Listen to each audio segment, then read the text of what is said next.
By 2030, there will be more than 980 satellite missions. With a global demand booming in connectivity, content, and services, space industry is deeply evolving towards a low-cost, mass production, and data-driven business model. Reusable launchers, LEO satellites constellation, microsatellites, micro-launchers are multiplying. At Capgemini Engineering, we leverage with over 30 years of experience in engineering and R&D services to support space players addressing their challenges.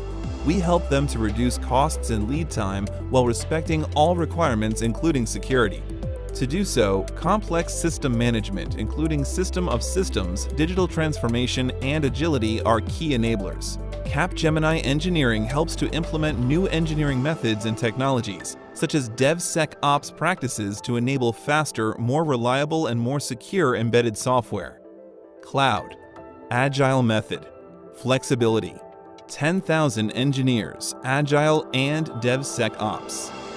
We support our clients to digitalize the manufacturing processes to transition into Industry 4.0. 3D printing, digital twin, artificial intelligence, IoT and connectivity, virtual and augmented reality, AIT expertise and tools, PLM, 15,000 engineers dedicated to industrial operations worldwide. Digital continuity enables a better integration between design and manufacturing. We accompany space players on their implementation of means and processes to increase their capability to deliver value faster and to adapt themselves to the new domain challenges.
By 2030, there will be more than 980 satellite missions. With a global demand booming in connectivity, content, and services, space industry is deeply evolving towards a low-cost, mass production, and data-driven business model. Reusable launchers, LEO satellites constellation, microsatellites, micro-launchers are multiplying. At Capgemini Engineering, we leverage with over 30 years of experience in engineering and R&D services to support space players addressing their challenges. We help them to reduce costs and lead time while respecting all requirements, including security. To do so, complex system management, including system of systems, digital transformation, and agility are key enablers. Capgemini Engineering helps to implement new engineering methods and technologies, such as DevSecOps practices to enable faster, more reliable, and more secure embedded software. Cloud, Agile method, flexibility, 10,000 engineers, Agile and DevSecOps. We support our clients to digitalize the manufacturing processes to transition into Industry 4.0. 3D printing, digital twin, artificial intelligence, IoT and connectivity, virtual and augmented reality, AIT expertise and tools, PLM, 15,000 engineers dedicated to industrial operations worldwide. Digital continuity enables a better integration between design and manufacturing. We accompany space players on their implementation of means and processes to increase their capability to deliver value faster and to adapt themselves to the new domain challenges.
By 2030, there will be more than 980 satellite missions. With a global demand booming in connectivity, content, and services, space industry is deeply evolving towards a low-cost, mass production, and data-driven business model. Reusable launchers, LEO satellites constellation, microsatellites, micro-launchers are multiplying. At Capgemini Engineering, we leverage with over 30 years of experience in engineering and R&D services to support space players addressing their challenges. We help them to reduce costs and lead time while respecting all requirements, including security. To do so, complex system management, including system of systems, digital transformation, and agility are key enablers. Capgemini Engineering helps to implement new engineering methods and technologies, such as DevSecOps practices to enable faster, more reliable, and more secure embedded software. Cloud, Agile method, flexibility, 10,000 engineers, Agile and DevSecOps. We support our clients to digitalize the manufacturing processes to transition into Industry 4.0.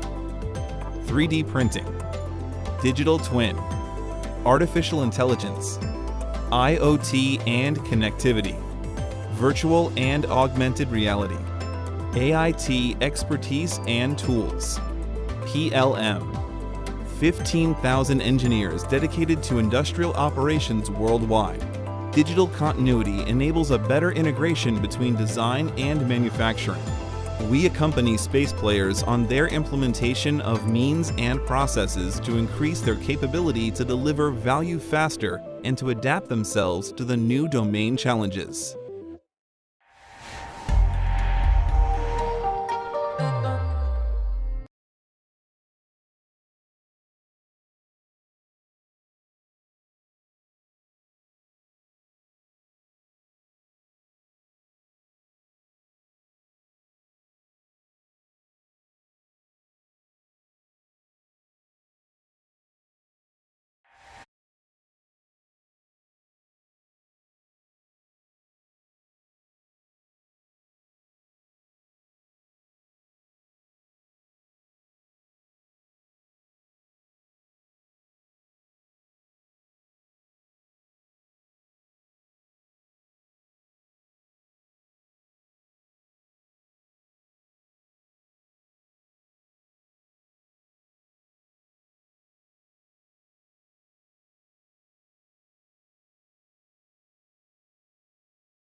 By 2030, there will be more than 980 satellite missions.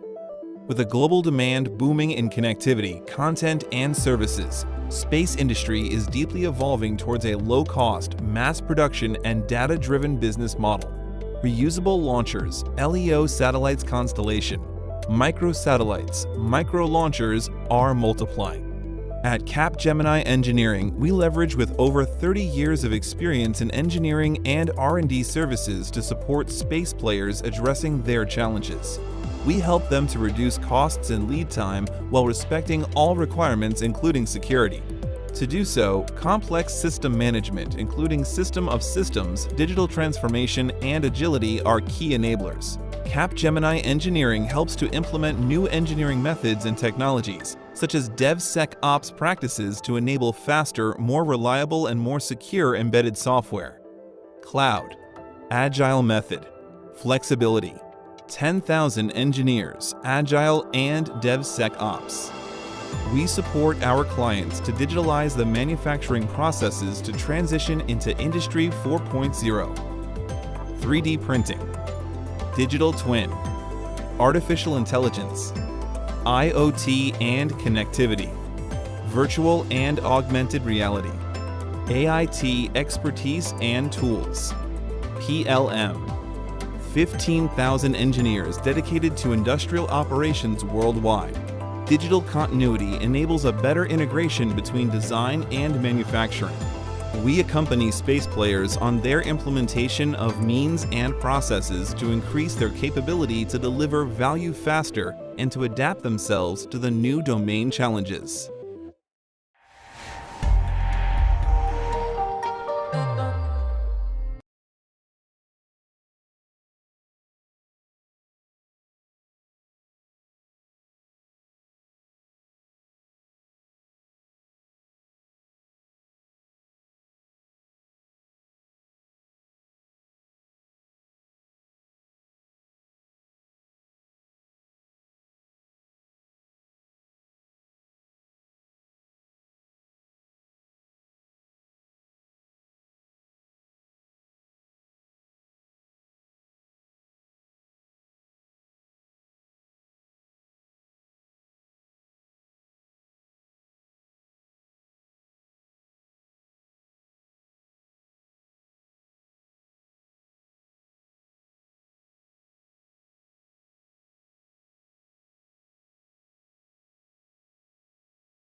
Welcome, ladies and gentlemen. It is my proud privilege to welcome each and every one of you to the 7th edition of Broadband India Forum's annual flagship international summit, India Satcom. The theme of India Satcom this year is mainstreaming Satcom for accelerating digital India. Considered as India's oldest, most reputed, and most comprehensive platform for deliberations on all critical policy, regulatory, and technology-related aspects pertaining to the satellite communications ecosystem, India Satcom 2021 will have participation from all vital stakeholder groups, including relevant ministries and departments of the government, concerned space agencies, technology solutions providers, allied sector representatives, and from the leading global and national players in the Satcom vertical. India Satcom 2021 intends to explore the various technological solutions, business models, and other critical policy and regulatory measures to improve both ease of doing business as well as bringing associated investment opportunities into the sector. This is our inaugural session. We are privileged to have today the valued support of Niti Aayog and the Department of Telecommunications, the Ministry of Communications, Government of India for this event. India Satcom 2021 is also being supported by the Department for International Trade, Government of UK as country partner, by Capgemini Engineering and Inmarsat as gold partners, and by Hughes, Nelco, OneWeb, Star India, and Viasat as silver partners. APSCC, Avia, GVF, FSPI, and WTA are the supporting organizations, and our media partners are Broadcast and Cablesat, Tele.net, and Voice and Data. Bharat Exhibitions continues to be our event partner for this 7th successive edition of India Satcom. My grateful thanks to each and every one of the sponsors and partners and supporters to make this, I'm sure, an absolute success. Before we proceed to the next item, let me announce that in our drive to promote accessibility in the digital communications world, we at Broadband India Forum had initially made our website completely accessible, benefiting people with disabilities. Then we started introducing sign language interpreters for our webinars. I do believe we might be the only ones here in this country who have this particular facility with us. And it therefore gives me great honor to welcome Dr. Renuka Rameshan, President of the Association of Sign Language Interpreters India, and her colleague, Mr. Saurav Roy Chaudhary, to do the sign language interpretation for this session. Dr. Renuka Rameshan is President of the Association of Sign Language Interpreters of India and holds a PhD in social work. She is a senior sign language interpreter and trainer with an experience of 20 years in the field. Currently, she is also an executive member of the Indian Sign Language Research and Training Center, the ISLRTC. Mr. Saurav Roy Chaudhary is a member of the Association of Sign Language Interpreters and a freelance sign language interpreter. He has done his master's in extension and development studies and is proficient in English, Hindi, Bangla, Indian Sign Language, of course, and the American Sign Language. Welcome to both Renuka and Saurav Roy Chaudhary. Some last-minute housekeeping announcements before we get on to the rest of the schedule. I request all the speakers to please keep their mics on mute if they are not speaking. Keeping your camera on is a matter of personal choice. It is advisable and convenient, except when, obviously, when you're speaking. However, in the event of loss of bandwidth, my personal experience has been that switching off the camera seems to help. While sharing the screen, please put the presentation on the slideshow mode. This event is being recorded, and the link will be shared with all participants to revisit and share with your colleagues and friends if you wish. Finally, for our esteemed speakers, since this is a virtual event, sometimes there may be a lag due to bandwidth or otherwise. So please keep the pace of your presentation adequate.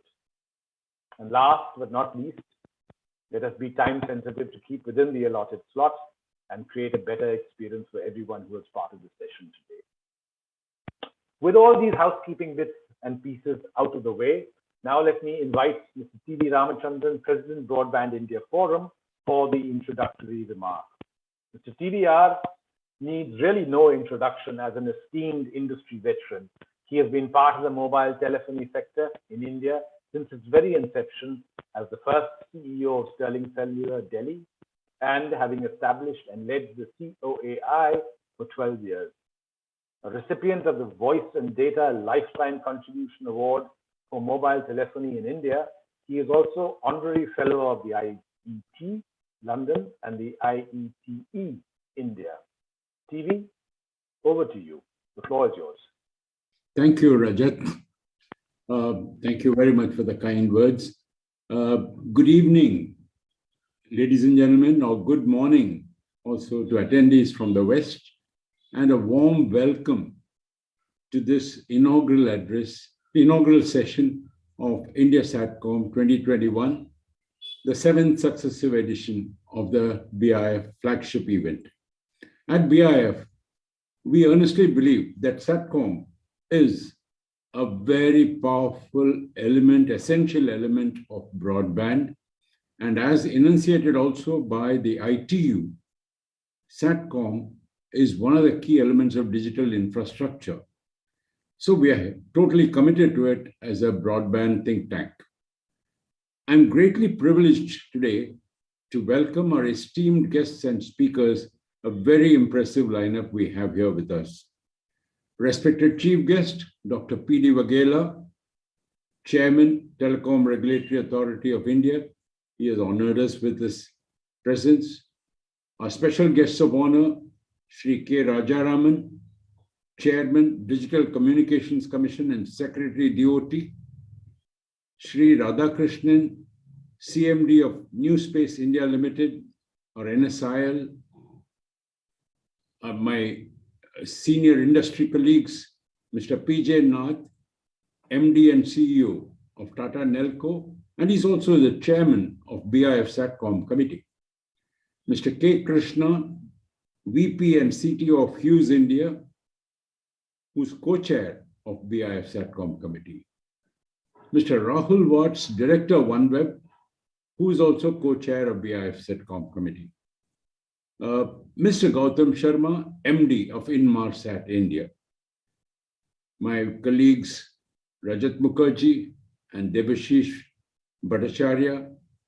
Mr. Rajat Mukherjee is the Director General of BIF, and Debashish is the Senior Deputy Director General of BIF and is also the convener of Satcom Committee. Dignitaries and delegates, friends from media, and all distinguished attendees. My heartfelt thanks to you all for your kind and valued presence and participation in this session today. We in satellite sector have a very great advantage. We are motivated, guided by three top-class agencies of this country: the Department of Space, the Department of Telecommunications, and the Telecom Regulatory Authority of India. Who could ask for more? And this satellite communication sector in India is today on the verge of a phenomenal liftoff. In the past 2 years, there have been perhaps the most significant changes in this fledgling sector, chiefly owing to the very enabling policy and regulatory measures that have been coming out repeatedly for the sector. And these have catalyzed many progressive steps of reform. The optimism in the business is very high. The policy and regulatory certainty brought forth by the excellent measures like draft Spacecom policy from Department of Space, modernization of TEC specifications to suit modern satellite technologies, the DCC's approval on use of Satcom for cellular and Wi-Fi backhaul, and the TRA's greatly liberalizing and forward-looking recommendations on a licensing framework for satellite-based connectivity for low bitrate applications. All these are very significant developments and are expected to transform the Satcom landscape in India by ushering in both competition and new technologies, benefiting ultimately all the users and the operators also. Given the fact that satellite penetration in India is, according to ICRA, only about 0.3 million connections, and that too all in narrowband and all enterprise connections, the scope for growth in this sector is simply immense. And it will only get further enhanced with the development of a plethora of applications which are coming every day with the various use cases that are emerging across diverse segments. Mainstreaming of Satcom will also be a great booster for our national missions of Atmanirbhar Bharat and Industry 4.0.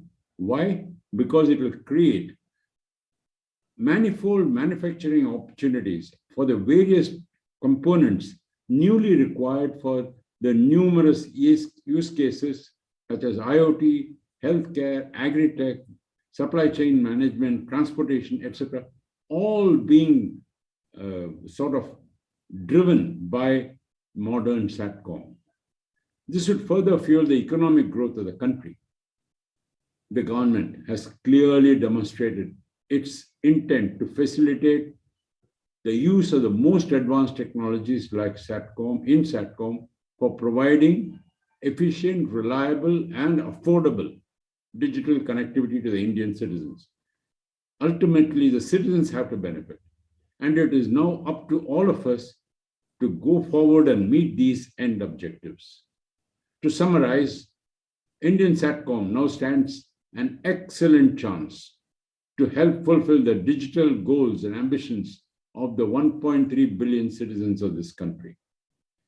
With these few words, ladies and gentlemen, I think this is an opportune conference, the 7th edition, and I welcome you all once more and earnestly hope that you would find the sessions and the various deliberations with all the top dignitaries and experts both useful and interesting. I wish you all the best and thank you for a patient hearing. It is now my pleasant duty to introduce our next speaker, Mr. P.J. Nath.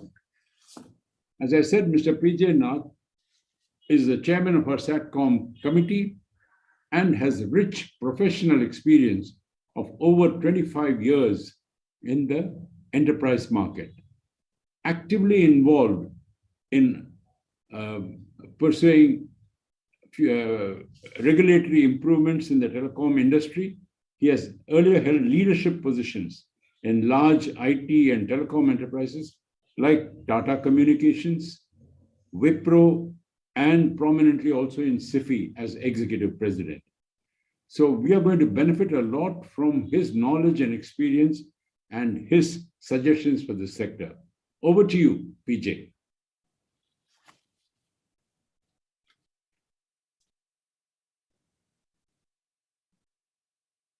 PJ?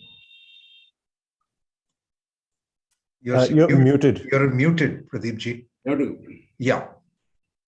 Dr. P.D. Waghela, Chairman, TRAI, Sri K. Rajaraman, Chairman, TCC and Secretary, Department of Telecom, Sri Radhakrishnan, CMD, NSIL, Mr. T.V. Ramchandran, President, BIF, and all other dignitaries present in the gathering.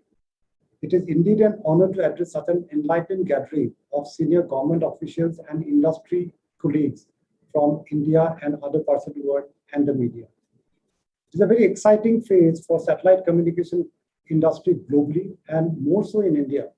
It is exciting for the global industry due to the massive innovations taking place as well as disruptions due to the interesting consolidation of businesses taking place. In India, the excitement is even more as the industry is eagerly awaiting the significant government policy changes to take place, which has been discussed in good measure and also some of which has already started taking place. The changes are expected to help the satellite communication industry to leapfrog and catch up with the global industry quite fast. The private sector participation in satellite communication in India started in the mid-90s when the government issued the licenses for VSAT services for the first time. The industry has grown since then with the policy support from Department of Space, Department of Telecom, and TRAI, particularly in the last 5 years. Some of the key highlights on the use of satellites over the last 20 plus years are use of satellite services for various applications including corporate connectivity for banking, including ATMs, insurance sector, manufacturing sites, offshore oil rigs, etc. Today, there are more than 300,000 VSAT terminals installed across the country, which is still growing every year. Networking applications like trunking between mainland and the islands or far-flung areas and now moving towards cellular backhaul in a big way. New age applications like broadband connectivity on maritime vessels and also on airplanes. Over 900 TV channels registered in India being beamed over satellites, reaching close to 180 plus million households through multiple distribution mechanisms. 5 DTH operators, both private and public, serving about 100 plus million households. The ISRO, under the guidance of Department of Space, has also paved the way for bringing in several new technologies and developments in the field of satellite communication, thereby positively impacting the industry. The Department of Telecom and TRAI have also been quite supportive in past few years and taken steps towards improving the health of the satellite communication industry. Some of the major steps taken are enabling lightly regulated IFMC authorization to enable aero and maritime communication in the country, enabling cellular backhaul using VSAT licenses, allowing active infrastructure sharing across licenses for VSAT providers, new TEC guidelines removing barrier of maximum data rate ceiling, which was there in the past, TRI recommendation with respect to low bit data rate applications using satellite, very progressive one, as well as reduction in satellite spectrum usage charges, which now awaits DOT approval. The government has also taken very progressive decision in terms of creating InSpace, which will be the main organization dealing with the industry for all aspects pertaining to the space sector. This will help in bringing in level playing field for all operators and will also give a significant boost to the private sector participation in all aspects of space industry. While the ease of satellite communication services have been growing rapidly over the years with momentum increasing further, these services can be and will be used in many more applications across the various sectors in future. The challenges for connectivity in India are many, mainly due to the vastness of the country, coupled with remote locations and difficult terrains. The most optimum medium for offering reliable connectivity across the country to enable a true digital economy is satellite communication. So the major areas where satellite communication can play a significant role in the country going forward and thereby becoming part of the mainstream are connecting remotest districts and villages in the country, offering highly reliable and flexible backhaul connectivity for establishing 4G and 5G networks across the country, enabling the building of large data centers in remote locations where large infrastructure is available at low cost and thereby giving a boost to this sector. Faster rollout of IoT applications for innumerable applications across the country, expansion of e-commerce across the country, wide adoption of IFMC services for domestic aviation and maritime sector, which is yet to take off in full swing. For the satellite communication industry to be able to play such a larger game, three major aspects need to be addressed: right technology, effective commercials, and policy framework. On the technology front, the industry can benefit from all the innovations taking place across the globe, provided that these are permitted in the country. A very important development has been around the NGSO space, where the LEO satellites are enabling many more applications for satellite communication, beyond what the GEO satellites have been making possible so far. Similarly, there are a lot of developments taking place in the GEO satellite space as well, particularly around high-throughput satellite, software-defined payloads, etc., which are also making satellite communication far more versatile than what has been in the past. Other important areas of technology innovations are around the antenna technologies and the electronics for IoT and M2M applications. Effective and affordable prices are always very important ingredients for any service to become mainstream. The same applies for satellite communication as well. With the availability of new technologies and NGOs adding huge amount of capacity in the near term, over and above the existing GEO capacity, which are also increasing, the supply side of satellite capacity seems very bright, giving hopes that the prices for satellite services would come down over a period of time. At this point in time, I would also like to highlight a bit of a misconception in some of the quarters in the recent past that we've seen about the satellite bandwidth prices being jacked up by 10 times the global averages on account of the capacity being bought through Department of Space or NSR. This is not a correct perception. We need to understand whether the satellite capacity prices are being compared for equivalent services, equivalent contract terms, and for the right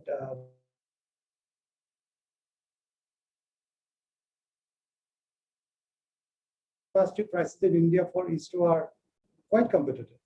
However, the prices for wide-beam satellites are still high. The policy framework will also play a very crucial role in making it possible for us to have, for the industry to have the right kind of technologies and the commercials in the near future. Some of the key ones are having the right framework for LEO satellites to be made operational, including the guidelines for setting up the satellite gateway, for which the TRI has already floated a consultation paper.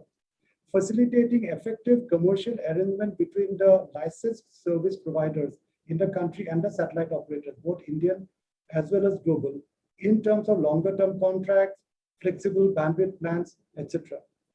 A lot of these would be feasible if the licensed service providers are allowed to directly contract with the satellite operators for satellite capacities which are authorized specifically in India.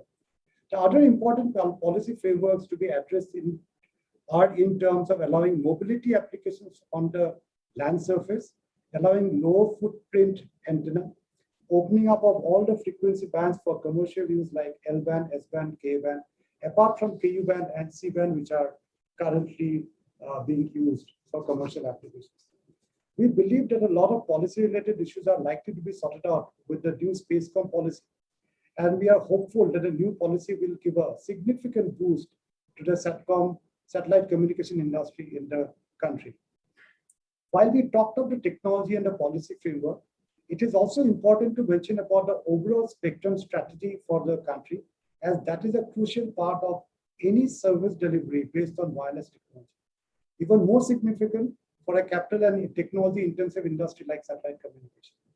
It is important to have an overall spectrum roadmap for at least the next 10 years. And an exercise has been started by Department of Telecom early 2021. A final conclusion of this exercise is important for the best interest of the industry. This should enable the satellite industry players to evaluate their business plans and make a judicious decision to invest in new systems in line with the spectrum strategy and the Spacecom policy. In conclusion, over the last several decades, thanks to the efforts of Department of Space and ISRO, combined with the regulatory regime provided by Department of Telecom and TRAI to use the services on the ground, the satellite communication industry has progressed in India quite well. To adopt the latest technologies in the field of satellites, we need to move to the next step in terms of encouraging the Indian industry. We believe that the current spate of discussions around the LEO satellites and the high throughput satellites, the new Spacecom policies, the IoT applications using satellite spectrum roadmaps will all align to put Indian satellite communication industry firmly on the next trajectory of growth in the times to come and make it a global force to reckon with. Thank you very much for your patience here.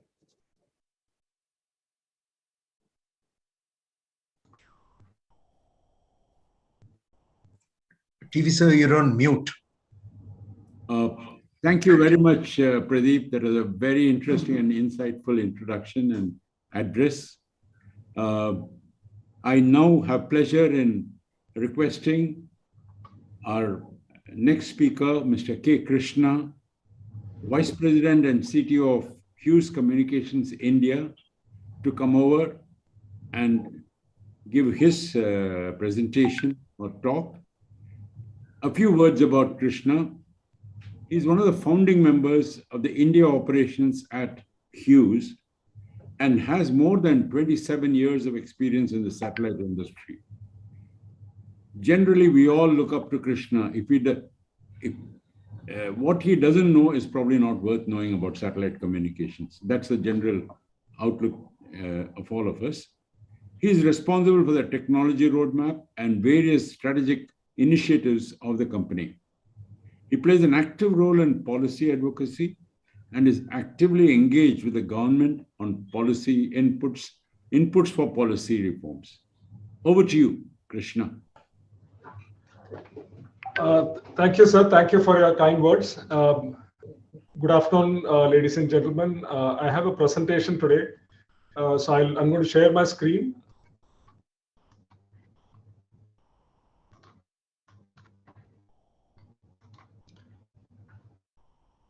Hope you're able to hear me clearly and see the presentation.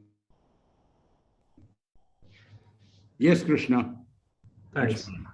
So I think a lot of what I have to say today, so some of it my colleague, PJ Nath covered. So I'm going to just, build on that and not repeat some of, what he said.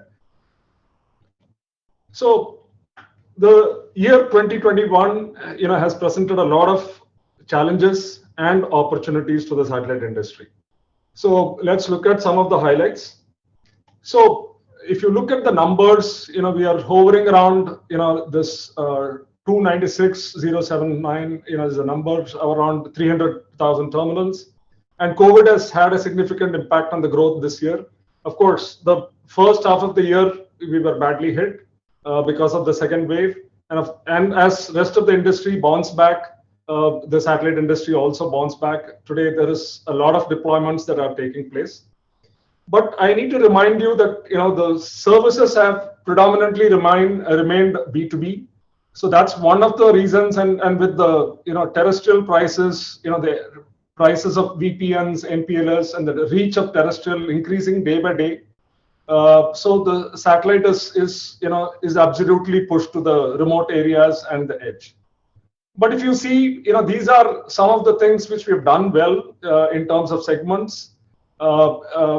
Whether it is enterprise or e-learning, digital cinema, and of course mobility, as PJ talked about. So these are segments that we've done well, but there are a host of opportunities which are in front of us, which are both as developing, where we are a lot of development is taking place, and there are emerging. So till we reach the consumer, and that's a need of the hour, because today the consumer has to get the internet access, whichever part of the country they are in. And satellite can really fill that gap, and that's when the real growth will come. Now, PJ also dwelt upon this cost of capacity, and he said it is not looking so bad in terms of the comparison.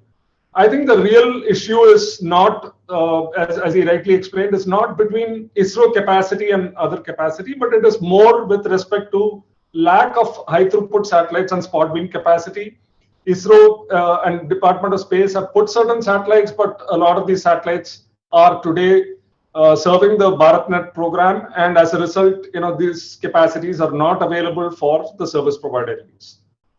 So similarly, on the shade beam capacity, these are at a higher cost. So as a result, the overall cost of which is a critical input for the sector, is very high.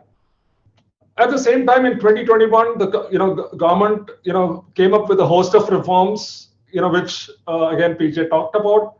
So these are all will fructify in 2022, and so they will reap benefits in year 2022.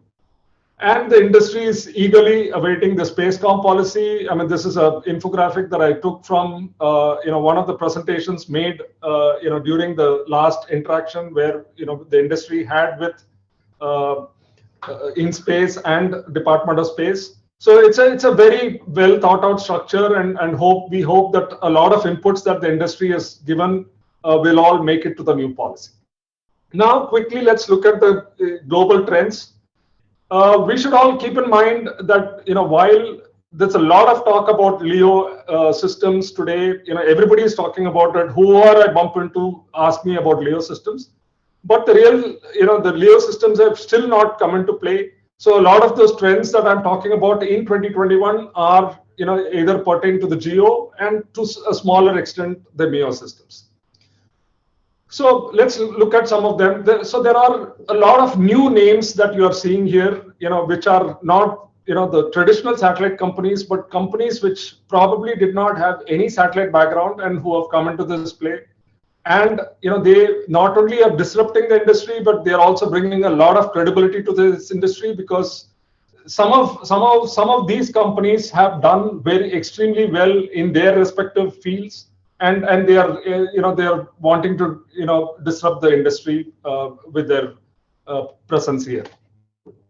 Now, in terms of capacity, I think the capacity is almost doubling every year, and this is when the LEO constellations come in, this is going to totally change. It will probably quadruple or even more. And if you see on the right hand side, the supply and demand, the supply is far outperforming the demand as we speak. I mean, this is a slightly old data, but for 2021, this is even more. The gap is higher. So that means the prices are expected to fall. So, which is what we are seeing in a lot of price indexes when we compare. So this is source NSR data. So not only in the fixed satellite service of the shape beam capacity, we are seeing this trend both in the high throughput and in the shape beam capacity, which almost the high throughput, it's coming down by more than 50%.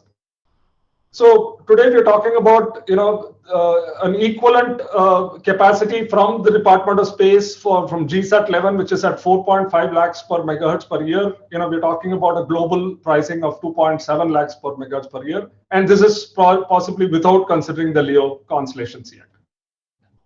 So 2022, in my opinion, is going to be the defining year for many reasons. One, the LEO constellations are all going to be there. We are going to see the new Spacecom policy, which is still called as a Spacecom policy of 2021. So that will allow direct contracting. I think TRA has been a big advocate of this open skies all along. Every consultation paper has this. So I think finally, we are going to see that.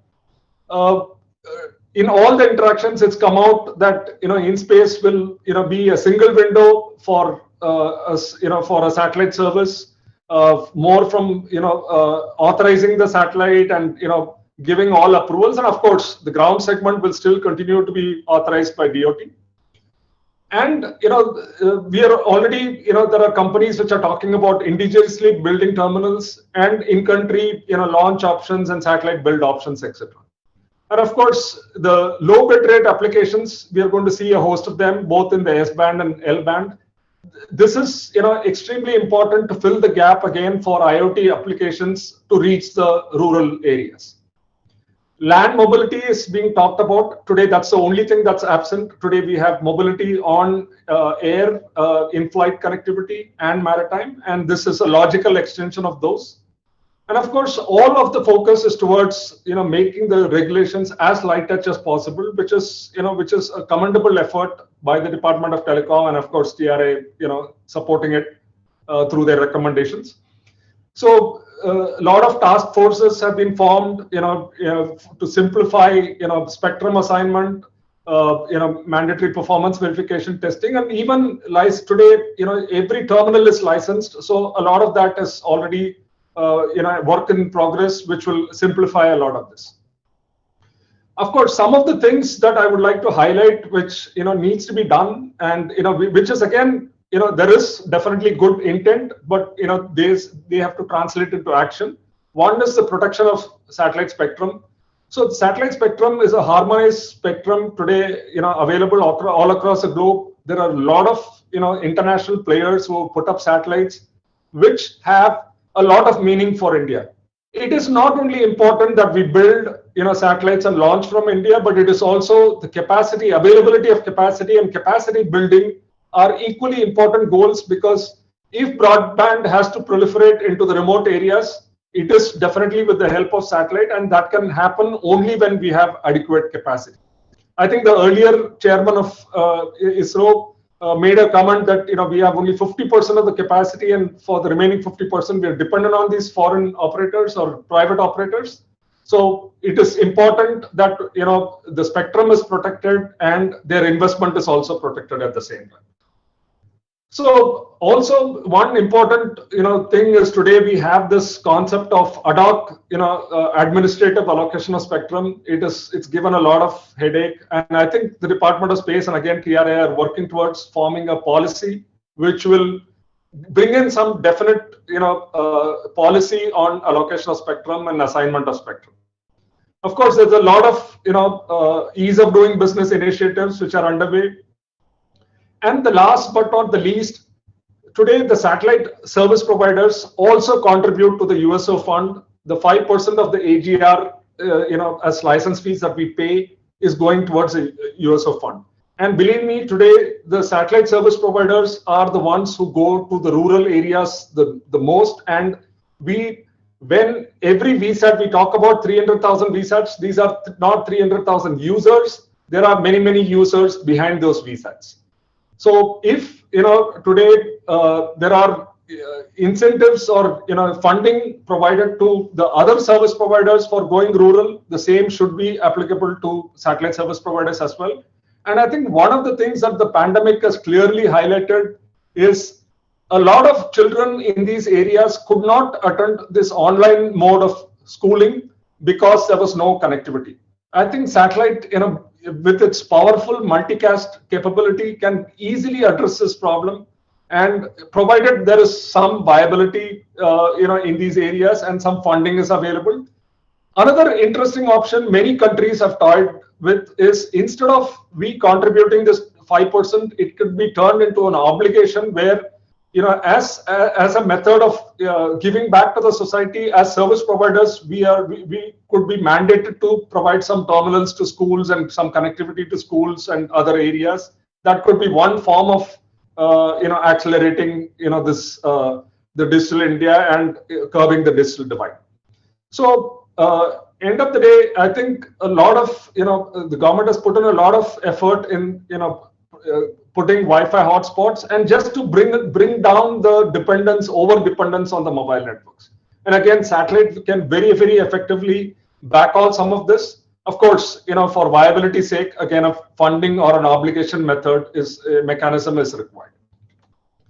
So all that, what it is leading to is, there is a limited set of applications that we have been serving in the B2B area. So now that is expanding into a lot of consumer-based services that we are going to see. In fact, the whole GEO, LEO, and MEO satellites which are coming in, early next year, they're all going to address a lot of consumer-based applications. Now, this is one interesting, slide that I would like to, spend a minute on, is that it is going to be, I think we all have to understand whether it is funded or not funded. The last 10 to 20, addressing the last 10 to 20% of the population is going to take 10 to 20 times more, cost and effort to do that. And satellite can very easily do that. Today, we've all seen DTH, the way it has proliferated, and even in the urban markets, DTH has proliferated well. It is, head on with fiber today, being a satellite service. A similar example is satellite broadband can do the same for a broadband access. Provided the right policy framework and with the new technology coming in, it can definitely do that. I think satellite is, end of the day, a very potent wireless medium. I think all of us are talking about it. So 2022 is really going to see some of this reach the rural areas in a big way and reach the consumer in a big way. Thank you.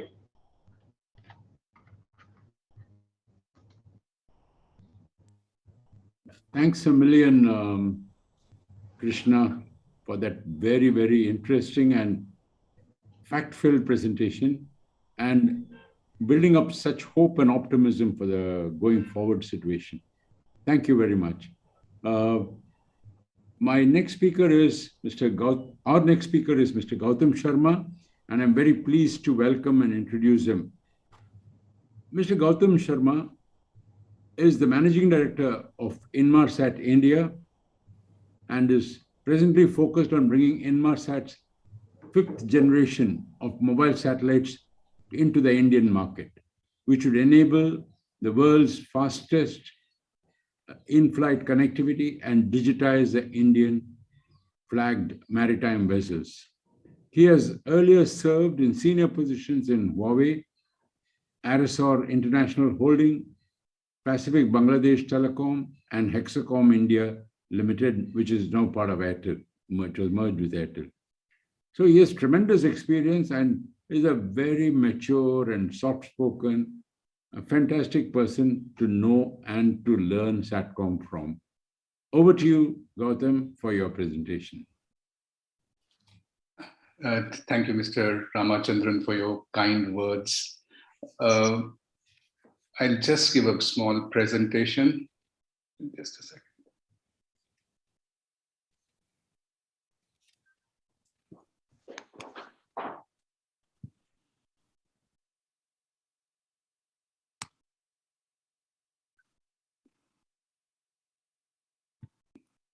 So, Debashish, are you able to see this? Yes. Okay. There's a major change happening in the space industry since last decade. I'll try to cover from the global perspective because I think a lot of good data has been shared from Indian perspective. The change which is being driven by two major factors. One is innovation. There's a huge innovation which is happening in space industry. And the second is access to unlimited capital. We have the likes of Elon Musk, who have announced more than $10 billion kind of investments on global constellations. And then we have likes of Jeff Bezos, who have also committed massive sums on building global constellations. I think recently, in the month of November, the Uganda government made a filing of 327,000 satellites. I'll just repeat, 327,000 satellites. If we consider the span of a satellite, life of the satellite to be, let's say 5 years, they have to actually launch 200 satellites every day. So that's the kind of world we are living today. It's totally different now. I'll just give a small brief about Inmarsat and what we are trying to do in India before I move to some of the innovations which are happening within Inmarsat.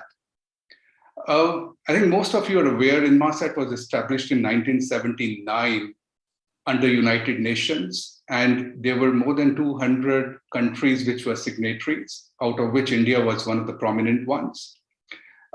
We have been giving our mission-critical communication services and global mobile distress services to various governments since years. And in 2014, Department of Telecom awarded sui generis license to BSNL. And we kind of collaborated with BSNL to put a world-class L-band infrastructure at ALTTC Ghaziabad with equipments from Lockheed Martin and some of the equipments being sourced locally. And we have been providing satellite phone services, GMDSS services to key government agencies since 2017. In addition to this, we are also giving BGAN services, free broadband, swift broadband services, aeroclassic services to different defense, maritime, and aviation industry for decades now. In 2018, there was in-flight maritime connectivity policy, which was announced by the government of India. And based on that policy, we further extended our relationship with BSNL, and we put another world-class infrastructure at Ghaziabad. Today, I'm actually happy to share with all of you, all my industry colleagues and friends, that finally we have started giving our world's fastest broadband connectivity, global connectivity within Indian territory. In fact, our partner in India, BSNL, they secured all the required licenses and spectrum in Ka-band to give these services. In fact, many of the Indian flagged vessels have started utilizing our GX services within Indian territorial waters. Many international vessels have also started using services within Indian territorial waters. In addition to this, yesterday you must have heard the announcement of SpiceJet chairman that they have finally started flying MAX 737. So hopefully by early next year, we should be having broadband in skies also for Indian passengers. So we're absolutely excited. And I also take this opportunity to thank Secretary Department of Telecom, Secretary Department of Space, Chairman TRAI, who actually ensured that the Indian passengers, whether they are in sky or in sea, they are able to get broadband access. Last 6 months, it was a difficult period, a lot of uncertainties on spectrum. But I think finally, the government has taken some wise decisions where both satellite and 5G can coexist. And at the same time, this actually helps to give broadband connectivity to the end users within India.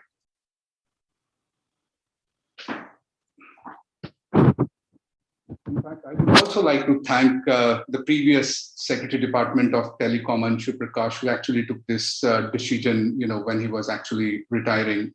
So very, very important to, thank him. It was not an easy decision, I do understand. Now, if you see, Inmarsat at the moment has 2 global constellations. One is L-band, in which we are giving narrowband services.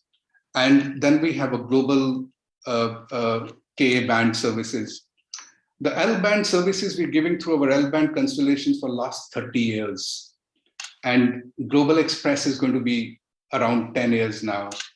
And in fact, as we talk now, we have our 6th generation satellite, which is supposed to be launched in the month of December. It's already reached Japan and it's going to be launched next month.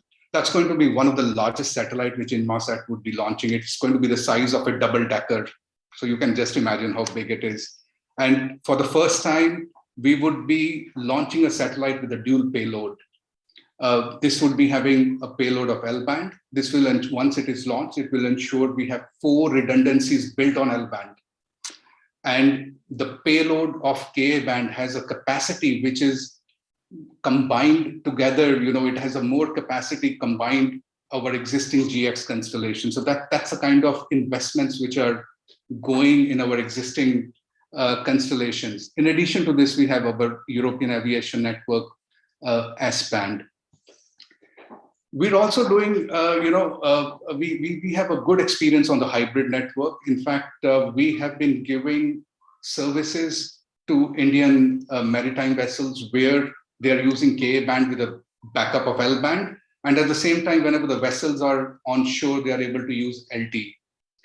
So when we talk about Orchestra, which is one of the important innovation which we have within Inmarsat, we are looking at combining additional elements of 5G, machine elements, cloud-based services to put together a hybrid network of multiple bands that integrate GEO, LEO, 5G into a single advanced solution for mobility. So if you see here, what we're trying to do is we're trying to add 2 more layers. One is a layer of 5G terrestrial network, as well as a small but a critical layer of LEO satellites. What we have analyzed is, certain hotspots, especially in countries like Singapore, or if we take Bombay airports, if we take Gujarat seaports, these are highly congested areas. So what we are trying to do is we're trying to build a layer of 5G. And we have also done some simulations and analysis. If we actually position the base stations towards the sea, we can continue to give capacities, on the shore region. And in fact, after simulations, we realized each vessel actually becomes node, and it can actually continue to further enhance the capacities, till a couple of kilometers. So what we're trying to do is we're trying to get 5G, which can ensure our customers get terrestrial experience when they are in the hotspots. And similarly, we're building a small critical layer of LEO satellites, which ensure customers can use low latency services whenever they require, especially in the air routes and sea routes. We have also analyzed one thing, that GEO satellites will still continue to play a major role, because there are many applications, like if you're streaming, if you're sending emails, if you're using Netflix, latency has nothing to do with it. So wherever you need high capacities and wherever the latency is not a requirement, that's a place where our Ka-band infrastructure will continue to be used. And finally, we all know where KU, LEOs don't work because of weather, that's a place where we have L-band. So in a way, we're trying to create a seamless orchestration of different network layers.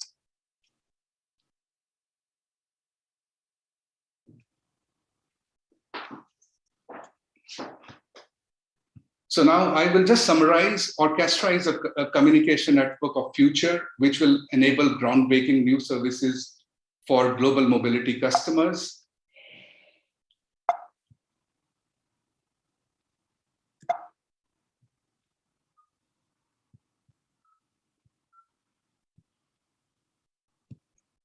Just a second, sorry, something going wrong. I'm not able to pull the slide further.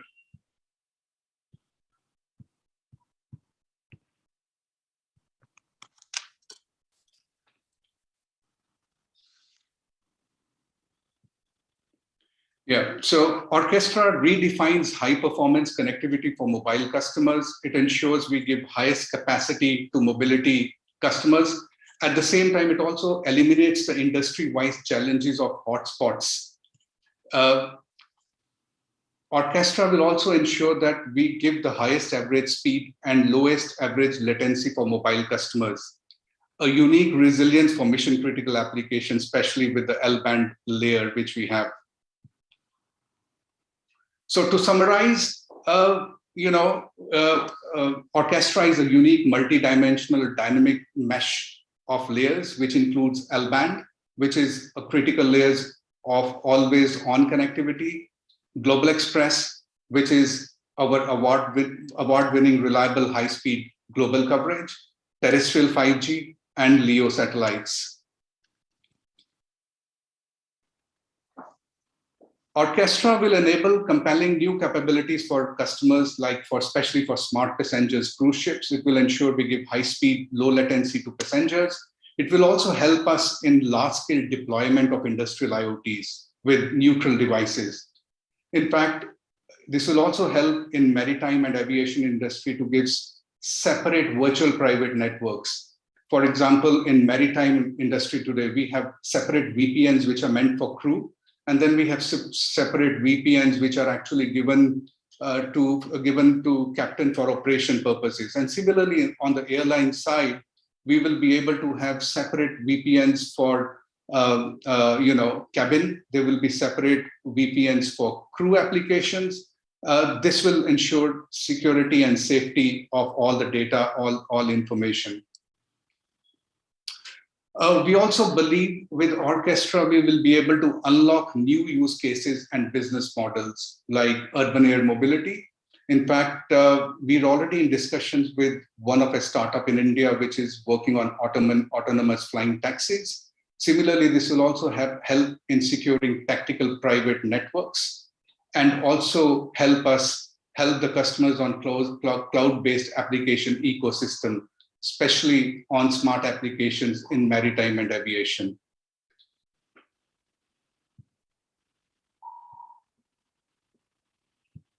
That's all from my side. In case if anybody has questions, we can have a discussion offline.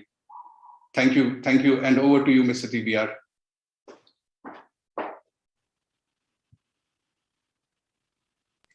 TV sir, you're on mute. Thank you, Gautham.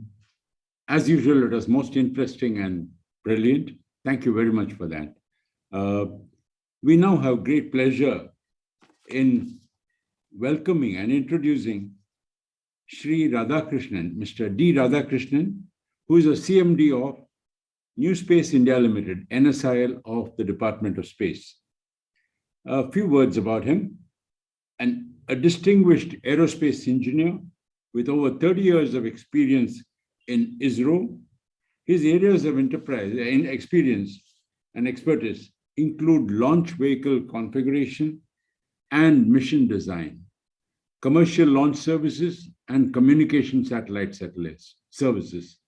He has handled commercial launches of more than 300 international customer satellites on board PSLV over the last 20 years. That's a humongous lot. And has also represented India in the United Nations Committee on Peaceful Uses of Outer Space, which is called UN COPUOS. So we're very grateful to him for finding time to be here and to share his thoughts with us. Over to you, Mr. Radhakrishnan. Look forward to hearing from you. Thank you very much. Good afternoon to all the distinguished dignitaries at the inaugural session. Dr. Vagela, Chairman, Telecom Regulatory Authority of India. Sri Raja Raman, Secretary, Telecom. Sri Ramchandran, President, Broadband India Forum. Sri Pradeep Nath, Sri Krishna, Sri Gautham, Sri Lahul, Sri Rajat, and Sri Debashish, and other distinguished guests participating at the 7th edition of India Satcom 2021, being organized by Broadband India Forum, BIF. Privilege to be part of this important event involving participation of delegates from ministries and governmental departments, institutions, agencies, and most importantly, the industrial fraternity. I represent New Space India Limited, NSIL, a Government of India company under Department of Space, and the commercial arm of Indian Space Research Organization, ISRO. In fact, we were incorporated during March 2019, which is slightly more than 2 years ago, to primarily promote increased industrialization of space activities in India by moving operational space activities undertaken by ISRO to Indian industries. So maybe I would just cite some couple of examples in this particular directions. We have another important mandate of undertaking operational missions of ISRO on a demand-driven mode as against the supply-driven model that existed earlier.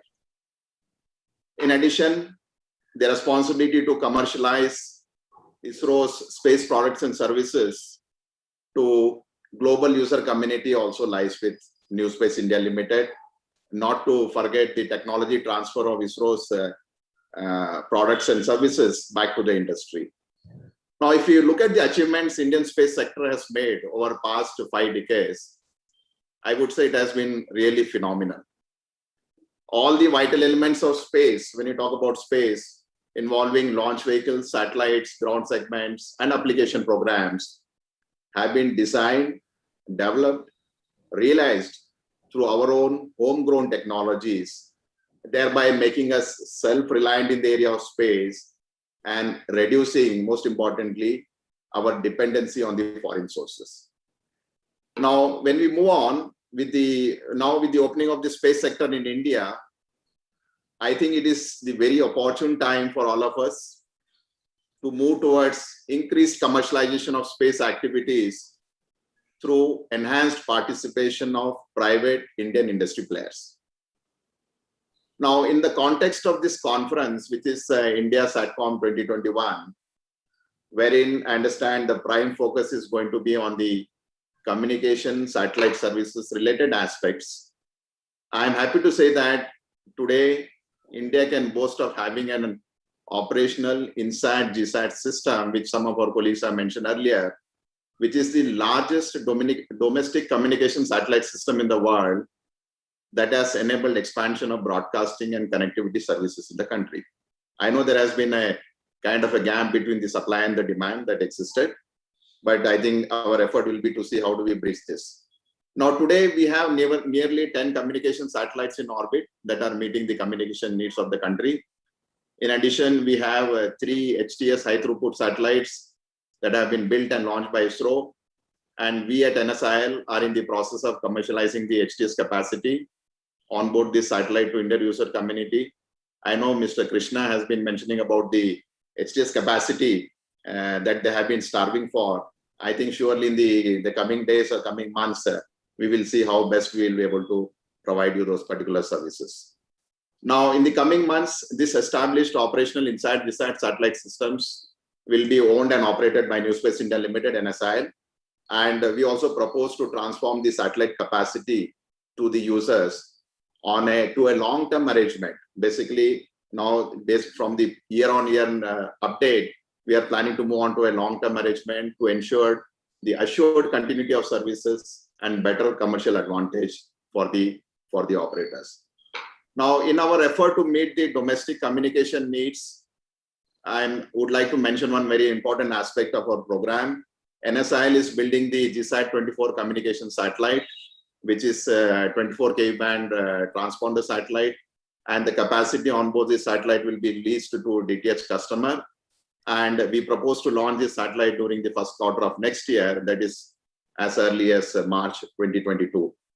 The important thing here is the GSAT 24 satellite mission will be the first demand-driven mission for NSIL post-space reform, and would also like to highlight this entire mission is being funded by New Space India Limited, wherein the cost of the satellite launching, owning, operating, and the entire life of the mission is being funded by New Space India Limited, and we'll be owning and operating this satellite and providing services to the customer. I think this is a model that we are going to follow in the future. In addition, would also like to inform that henceforth all the operational communication satellite missions, be it a bent pipe or the HTS, would be fully undertaken by New Space India Limited on a demand-driven mode, including the allocation and allotment of satellite capacity to various domestic users. So we have 5 to 6 satellites which have been already lined up in the coming years to be launched and operated by us. Now, moving on to the international scenario, just wanted to give a little bit glimpse of how we look at the total space business. If you look at the global space projections that has been made by various consulting firms in recent times, the global space industry stands at $360+ billion. This is a magic number, it's been talked about several times. But what I would like to say, out of this $360+ billion, nearly $270 billion corresponds to the global satellite industry alone.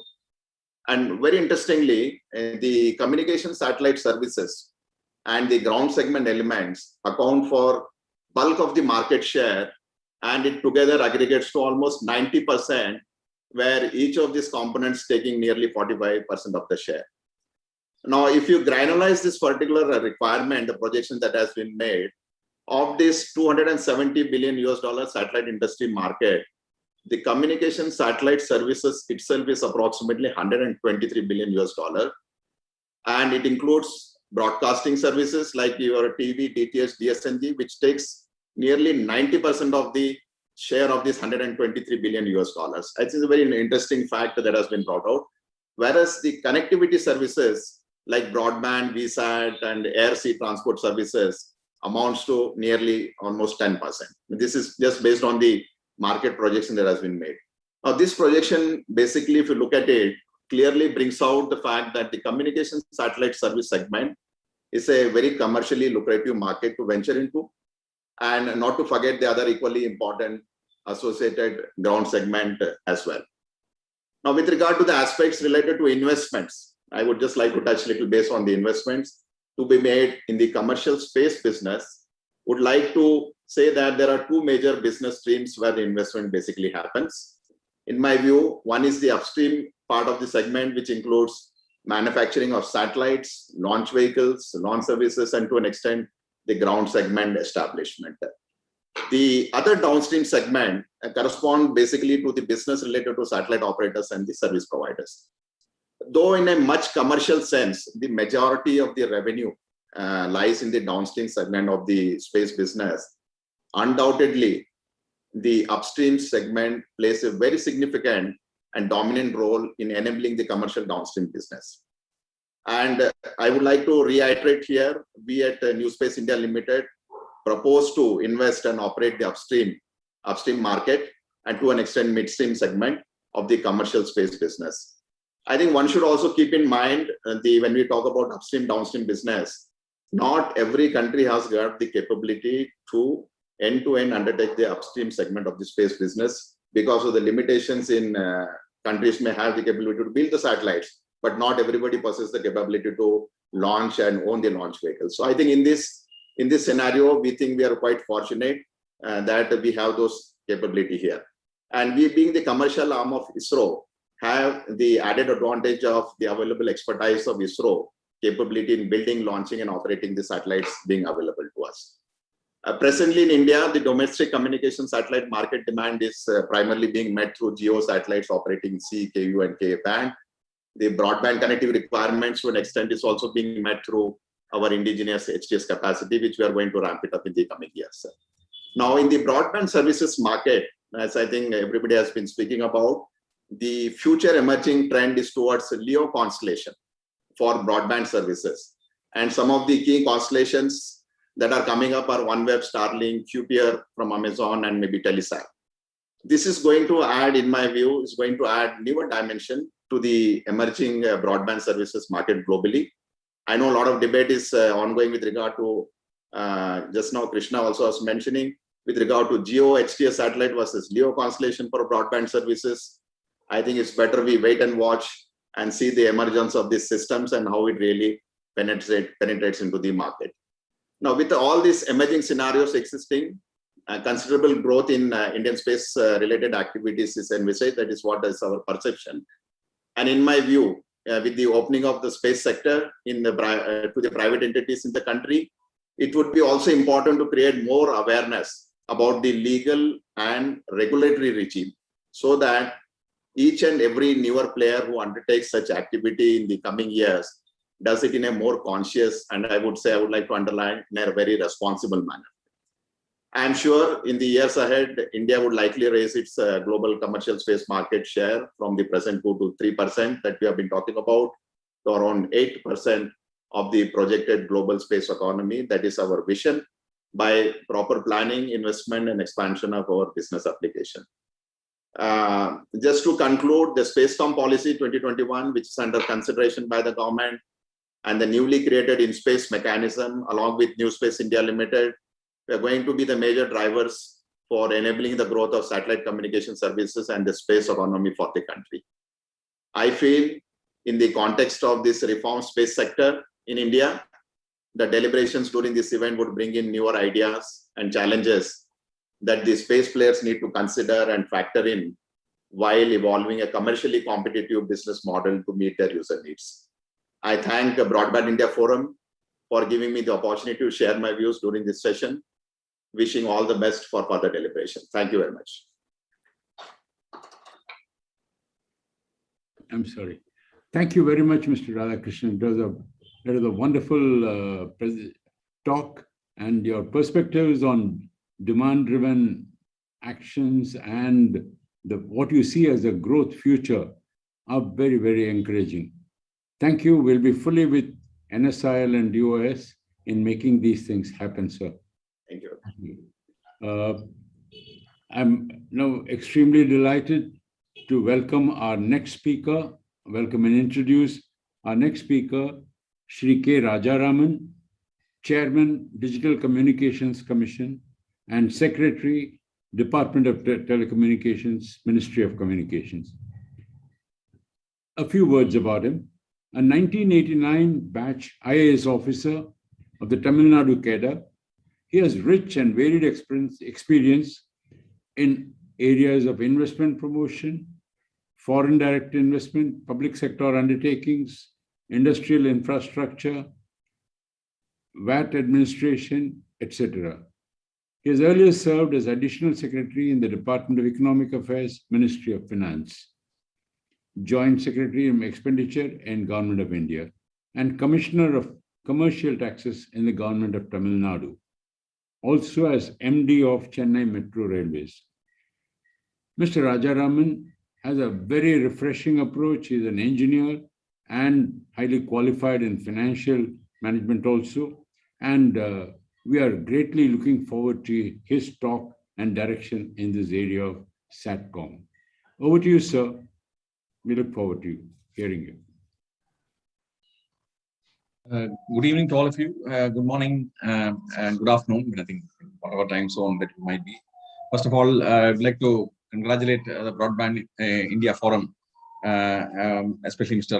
TV Ramchandran and his team of colleagues who have put together this interesting event on the satellite communications technologies. So we are right now in a very exciting period of fast technological changes. And happy to note that under the able leadership, seminal reforms have been carried out recently in the communication sector as in the past. India has emerged as one of the few countries with end-to-end capabilities for satellite-based communication systems and applications, thanks to the dominant role played by the Indian Space Research Organization.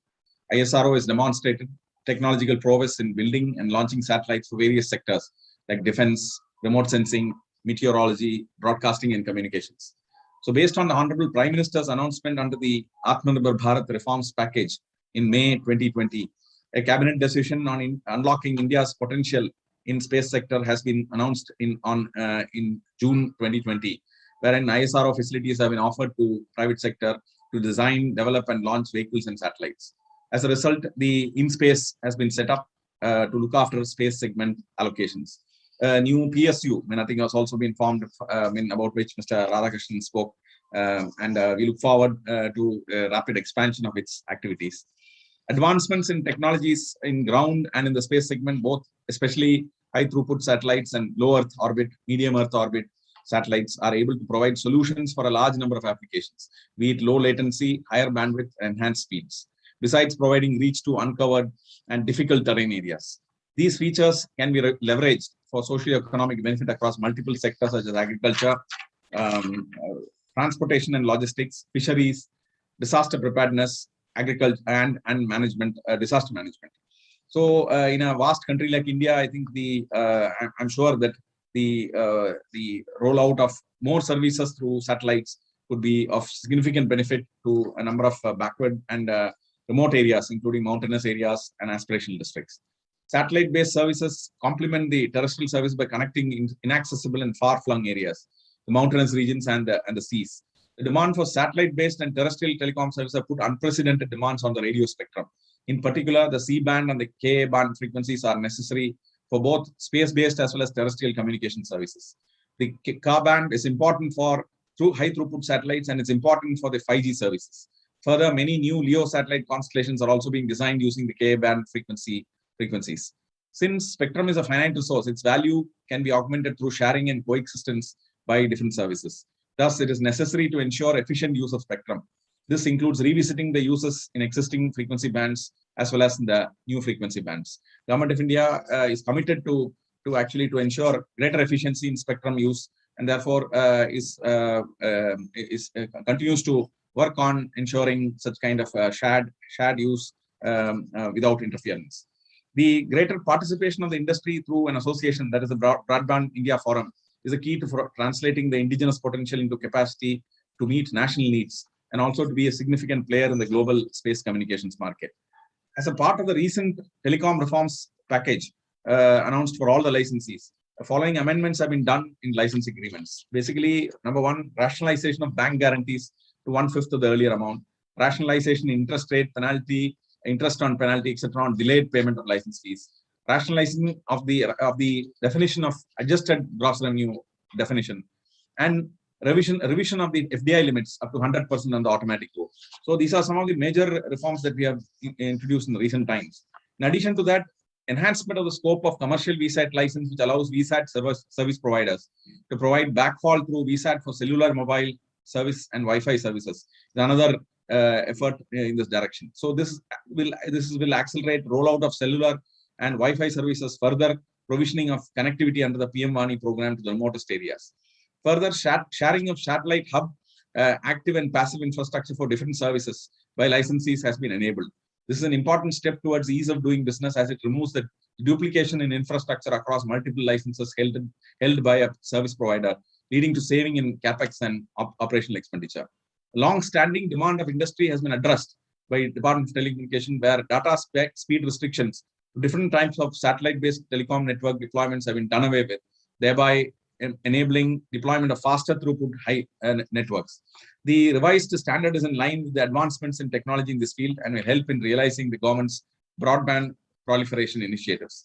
For captive VSAT licenses, the entry fee has been halved to ₹15 lakhs, and simplified license fee provisions for captive licensees have been introduced. Royalty charge formula has also been rationalized. We all recognize that satellite-based network operation is a multi-stakeholder ecosystem, which requires close coordination amongst the Department of Space, Department of Telecom's licensing wing, the Wireless Planning Committee, the NOCC, Ministry of Information Broadcasting, and authorization by respective entities. To enable speedy decision-making, an Apex committee having representatives from the Department of Space, Ministry of Information Broadcasting, the Telecom Engineering Center, the NOCC, WPC, and licensing unit of DOT has been authorized to perform the same, to work as a single platform clearance body. A licensee applicant has accordingly been mandated to seek in-principle clearance from the Apex committee for establishing a new network. Considering the requirements of ease of doing business and keeping in mind the need of the industry, the clearance procedure for satellite networks is being simplified. Some of the important works in progress, I think, are something which we all eagerly wait for. The TRAI recommendations on licensing framework for satellite-based connectivity for low bitrate applications, dated 26th August of 2021, is under consideration of the department. I'm sure that this is likely to open up a large potential area of IoT, machine-to-machine communication-based applications. Similarly, a reference to TRAI has been sent for licensing framework for establishment of a satellite gateway. And TRAI has floated a consultation paper in this regard. And we all hope that very useful outcomes will come out of this exercise. Department of Telecommunications has also set up a task force on developing the ecosystem for satellite-based communications.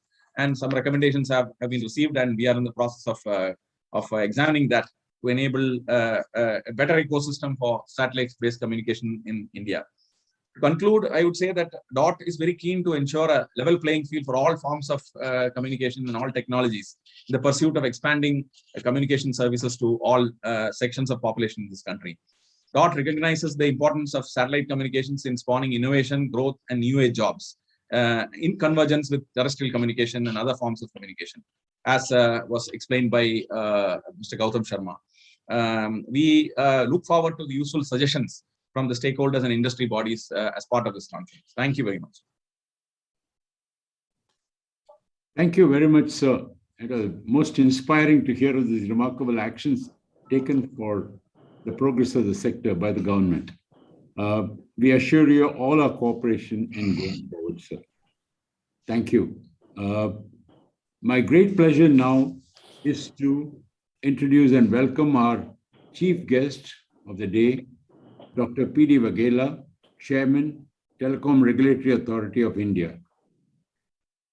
An IAS officer of the 1986 batch, he has earlier served in various important roles, including Secretary, Department of Pharmaceuticals in Ministry of Chemicals and Fertilizers.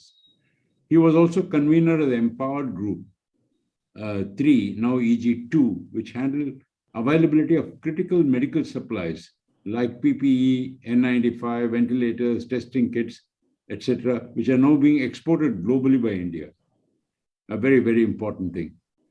A key member of the GST Implementation Committee, he was honored by the Honorable Prime Minister of India for excellence in public administration and for his contribution in the same. So he has a brilliant record and he's approached the telecom sector with great gusto and dynamism. In fact, for Satcom, in a very short period, we are seeing so many consultation papers and recommendations. We are truly most motivated and inspired. Thank you, sir. Over to you for your presentation, for your talk. Thank you very much and good afternoon to everyone. Sri K. Raman, Chairman, DCC and Secretary Telecom. Sri T.V. Ramchandran, President of the Broadband India Forum.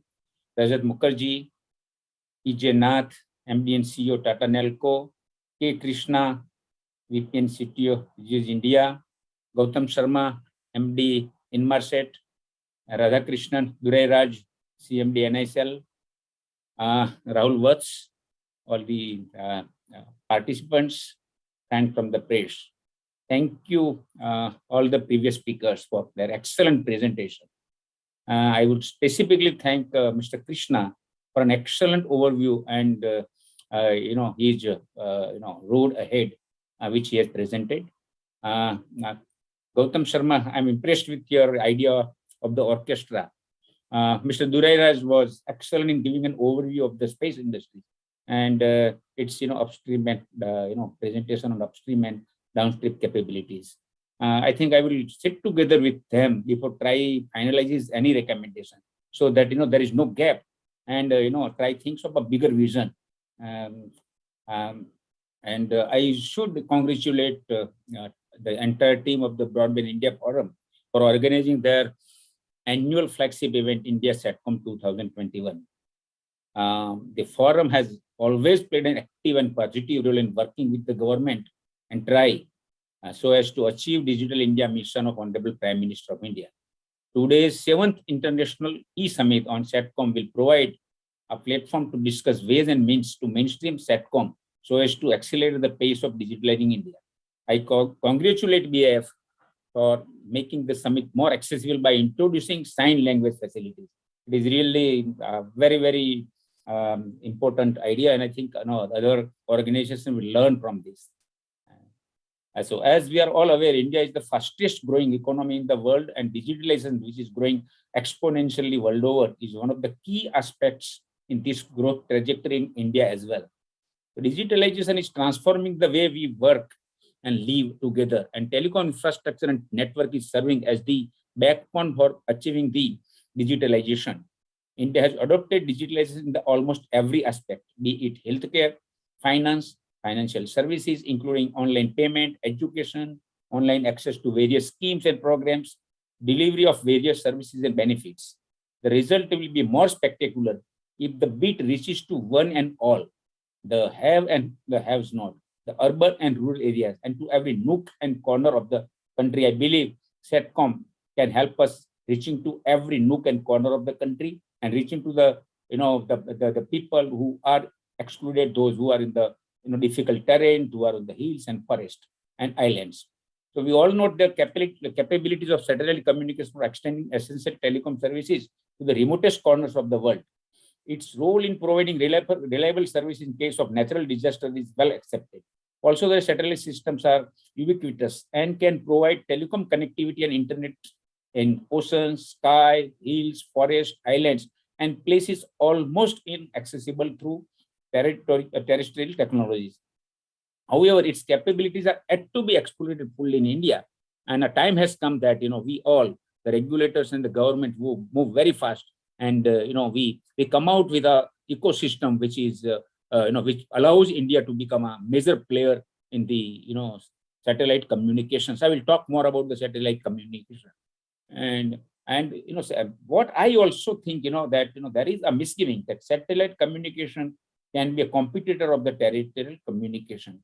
I think it will be rather complement the terrestrial networks in areas where it is not feasible or economically viable to establish the terrestrial network. For example, yesterday I was in Odisha, and Odisha still there are thousands of villages which does not have any mobile connectivity. It's almost impossible to put the fibers over there. So here I think we can think about providing telecommunication connectivity to the tribals who actually require this. It can help India in bridging the digital divide and help in achieving digital inclusion of areas and people at present not connected. A collective effort is required to be put in by all the stakeholders, Satcom ecosystem, that is government, regulators, startups, and private players to meet the national goals of digital India and broadband for all. In this regard, I would like to, highlight that during the launch of Indian Space Association, our Honorable Prime Minister had said that scientists of India have made huge achievements in these decades. But the need of the hour is that there should be no restrictions on Indian talent, whether it is in the public sector or in the private sector. In a way, the country has given a new gift to the talent of India's entrepreneurs by opening up India's space sector in its 75th year of independence. Let this collective power of India's population take the space sector forward in an organized manner. We all sitting over here, it becomes our responsibility that, we come out with an ecosystem where, this dream is realized. The historical step of opening space to private industry by the government will energize the space sector and make India self-reliant and technologically advanced in the field of, in this field. TRAI has been advocating, for an open sky policy for many years and has recommended in April 2004 that an open sky policy should be adopted for VSAT operators and that VSAT service providers should be allowed to work directly with any international satellite. I think this decision is yet to be taken, and I'm sure that Department of Space will consider our recommendation. We have again made this recommendation recently, and we also have given extensive inputs to Department of Space and the committee which was headed by Principal Scientific Advisor Mr. Raghavan on the draft Spacecom policy 2022, and I am very happy that our inputs have been considered in a very, very positive manner. So this policy, the draft Spacecom policy has proposed to use rules to enable private entities to become global players in the space communication arena. As per the draft policy, India seeks greater participation of Indian industry to meet the demands in the activities of realizing, owning and operating satellite systems for communication within India and outside. This also includes creating facilities for satellite control operations. Our Digital India and Broadband for All initiatives can benefit from satellite broadband. India needs satellite broadband for inclusive and widespread digital connectivity for many remote, unconnected and difficult to access terrain, which has a very low penetration of fixed line and fiber infrastructure. The recent path-breaking advancements in satellite technology could deliver a large amount of bandwidth to a smaller geographical area via high throughput satellites, or deliver wider coverage with low latencies via LEO satellite constellations.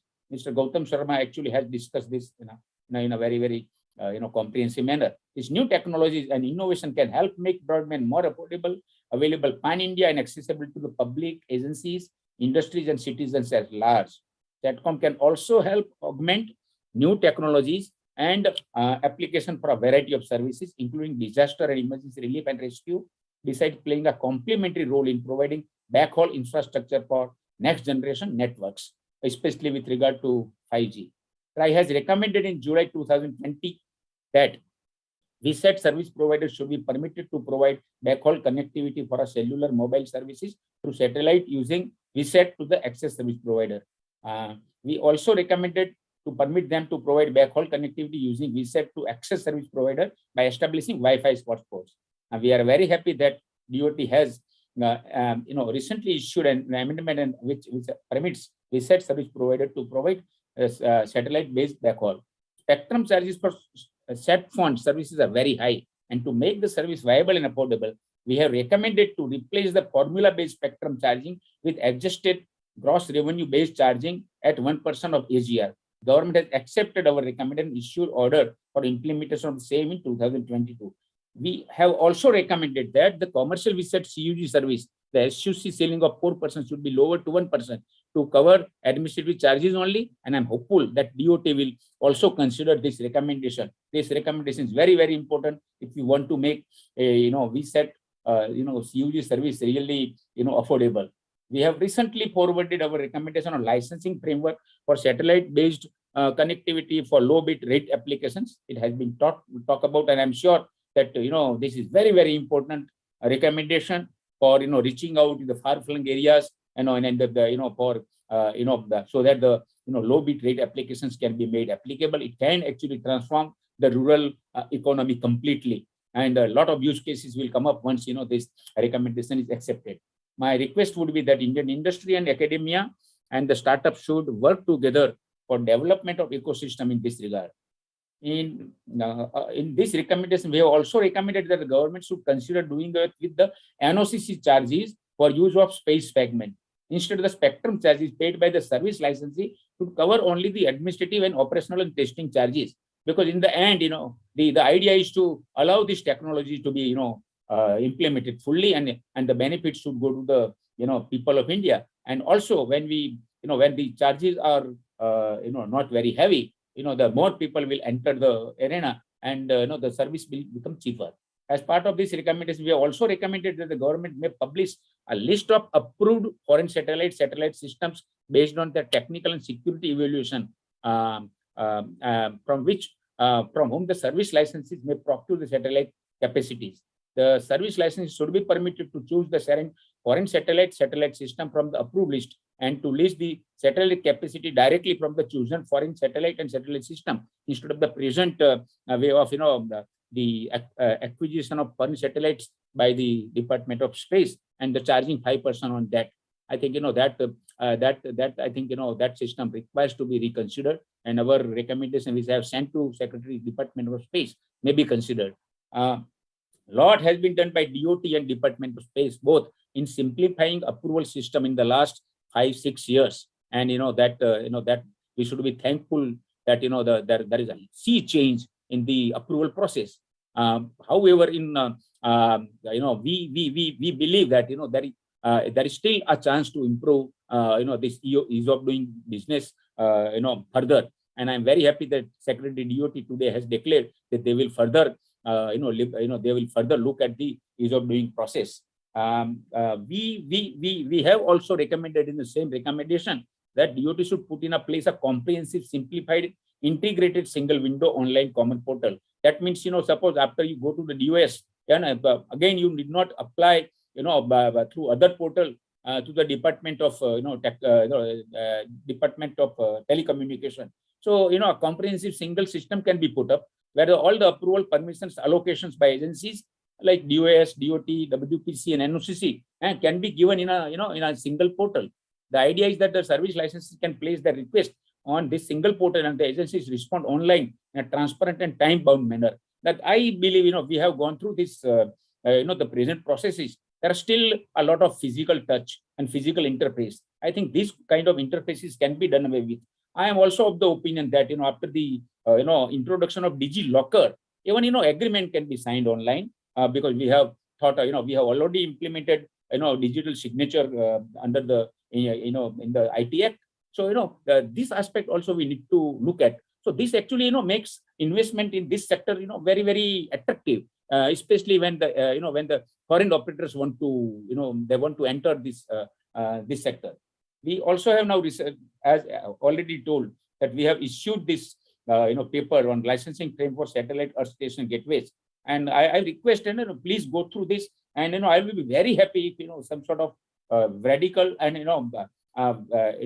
liberating suggestions are given to us, so that we can recommend to the government. The government at present is very positive about the whole thing, and so when we propose some ecosystem, it should have a bigger vision. That is what I believe. So Broadband India Forum is very effective when it comes to advocacy, and we have always been benefited by their detailed suggestions, recommendations with justification data. And I'm sure that tribe will keep on getting valuable inputs from Broadband India Forum for formulating policies and regulatory frameworks for building a world-class, robust digital communications and broadband ecosystem. I appreciate the efforts of the organizers in bringing various stakeholders in the satellite communication ecosystem to discuss how satellite communication can help in delivering internet services cost-effective manner, and in keeping with the national missions of Atmanirbhar Bharat and the national goals of Digital India and Broadband for All. I compliment the entire fraternity of Broadband India Forum and convey my best wishes for the success of this event. Thank you. Thank you, sir. That was a brilliant, inspiring address, chief guest address to us. I think we are supercharged, turbocharged with what you have said. And it's very heartening to hear from you and Secretary Saab and Mr. Radhakrishnan that the government is driving all this growth of the sector in a very bold and reformist way. And entire industry stands together to say that we will be with you and make it happen. And ultimately, like you rightly said, and pointed out by other speakers also, it is the end user must benefit. The customer must get ubiquitous connectivity, whether it is remote, inaccessible areas in the forests of Orissa or in the Northeast or in disaster-hit areas. I think only Satcom can deliver the goods, and we should make it happen. Thank you very much, sir, for the great address. We will be always in service of this and the consumer. I now have great pleasure in welcoming my great friend and co-chair of the Satcom Committee of BIF, Mr. Rahul Watts, whom I know for over 25 years. He is a great friend about everything else and has been in telecom and digital regulations domain all this while. He's an expert in telecom licensing, economic regulations, spectrum management, new technologies, and regulatory litigation. He also serves as Chief Regulatory Officer for India and South Asia for Bharti Airtel and is Vice Chairman of Indian Space Association and Director on OneWeb. Thank you very much, Rahul, for being here, and I hand over to you for the concluding remarks and vote of thanks. Over to you. Thank you very much, TV, for organizing this yearly event. A few years back, I used to attend this event more out of curiosity, but now I attend it more as something which I'm part of, a journey of. So thank you for laying that vision to us a few years before we actually started doing it. I think it's a very enlightening session, to hear so much of knowledge and expertise, and so much passion shown by Chairman Waghela also, for a sector which he's also quite new to, honestly speaking. But I think the amount of energy which is coming out of this whole discourse is really outstanding. I just want to give you 3 numbers, for everybody's convenience out here. When we started out at OneWeb, my first question out there was that, why do we need satellite communication? Of course, it's obvious, we have to cover uncovered areas. And I was given 3 set of numbers, which I always tend to carry with me now. I think the first number, which was that 52% of the world has no internet access still, right? Even after 30 years of technological innovation, we have 52% of the world not covered. Out of that, nearly 35% of the world has got speed less than 10 Mbps, right? So while we talk about going to 5G, reaching to 1 Gbps speed, this world is still living in a sub 10 Mbps speed, and that is another big factor. Third factor is the way we are living our lives. Nearly 77% of all the enterprises now have shifted their computing onto cloud, right? And the enterprises require now to be working from multiple locations, from multiple places, and they require huge amount of connectivity. So I think these three factors, singularly define, why it is important to have an omnipresent sort of a network working all across. And I'm sure we at OneWeb are working furiously. We are already up over 50° north, and we hope to achieve global coverage by middle of 2022. Besides this, I just want to make a few points. Chairman Waghela mentioned about the remarks by Honorable Prime Minister at the Indian Space Association, and I was, really, he actually laid out 4 pillars, on which this entire government approach is going to be. And he mentioned about freedom of innovation to the private sector. He mentioned about Government of India being an enabler, mentioned about future-ready talent, and that space has to be a resource for a common man's progress. I think these words were very, very inspiring, and that actually summarizes why space is so important for us, in times, going ahead. Besides the fact that we have to connect the unconnected, we have to provide healthcare and education to most remotest locations within the country. So I think those are the basic principles. I think we are quite aware. I think Mr. Rajaraman also mentioned the NDCP itself, and Chairman Waghela also mentioned that there is no competition between satellite and terrestrial, right? Both are technologies which are going to achieve the aim of connectivity. And our NDCP actually recognizes that. It says that there are multiple technologies to achieve this aim, and both of them have to, be the tools of, achieving the outcome. So I think that's very, very resounding, confirmation on how, both these technologies have to proceed. I just want to make a very small request before I start summing it, is that this is a very new sector in India, and it requires a lot of hand-holding and support and direction, particularly from the regulator, from the licensor. We have a potential, sir, to reach more than $50 billion over next decade. And I think what we do now is going to really lay the road, how far we are able to achieve this. Already we are using large part of satellite even for our BharatNet projects. So there's a huge amount of potential. And I think it is incumbent upon us as technology people, as regulatory people, to be able to, take this journey ahead. So that's what I would really want to say. I think I really had this very good session. Chairman Waghela talked about the reforms, and the details of the reforms which are being undertaken by the regulator, about contributions even in the Spacecom policy as a regulator. And there have been flurry of recommendations from the TRAI, whether it is on VSAT, whether it is on satellite low-bit connectivity. So it's a very, very active phase, and now there is a consultation already on on the gateway. So I think a lot of things are already up, and we hope that we are going to see a lot of this really enabling the journey. Mr. Rajaraman also mentioned about a lot of decisions taken by the department already to address a lot of issues, particularly on VSATs, etc. There are some bits and pieces, I think, which are remaining about SUC, etc., which I hope going to be addressed as we go ahead.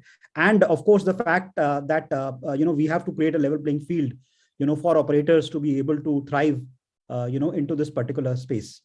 Of course, we started the session TV with you, and as usual, we had always the enlightening remarks about how the potential of space can really take us to a new era in terms of where we are.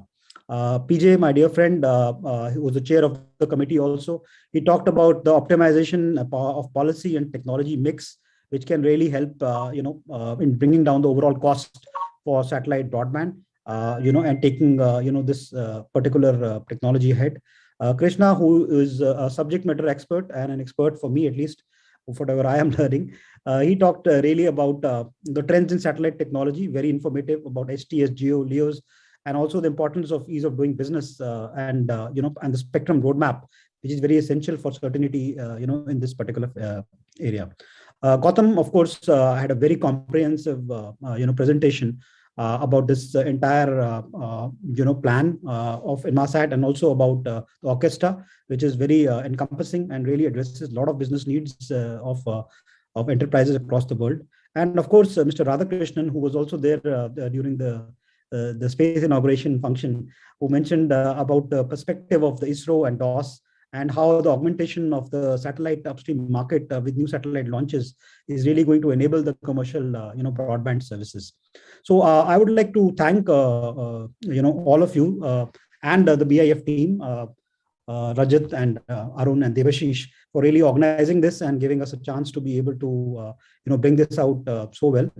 Thank you, all of you. TV, can we have a photograph taken for everybody out here? Is there a facility out here? We can do a screenshot. May I request all the speakers, please, to switch on their cameras, and we'll go to a gallery view. Thank you so much, Rahul.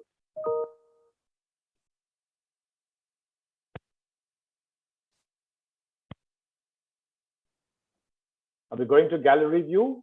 Go ahead. Yes, we are in the gallery view, so we are just taking a snapshot.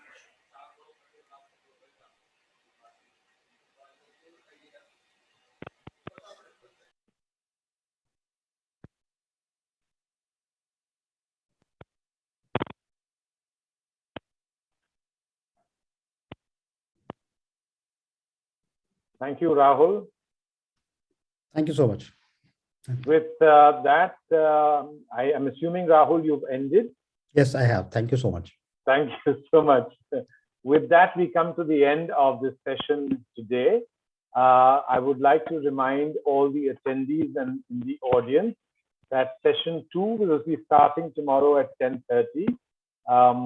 Please do log in time. The first session, the theme will be modern Satcom technologies and consumer benefits, starting at 10:30 tomorrow. In the meantime, thank you very much for being with us today. I would like to especially thank Dr. Vaghela for being with us this evening. Secretary Telecom, Mr. Rajaraman, sir, thank you so much, sir. And each and every one of our members of the Satcom committee. TV, thank you so much for putting this all together. And Devashish and Arun for your help and support. Nothing would be impossible without Dr. Renuka and Saurabh being mentioned as our sign language interpreters for this evening. Thank you, everybody, and good evening and goodbye.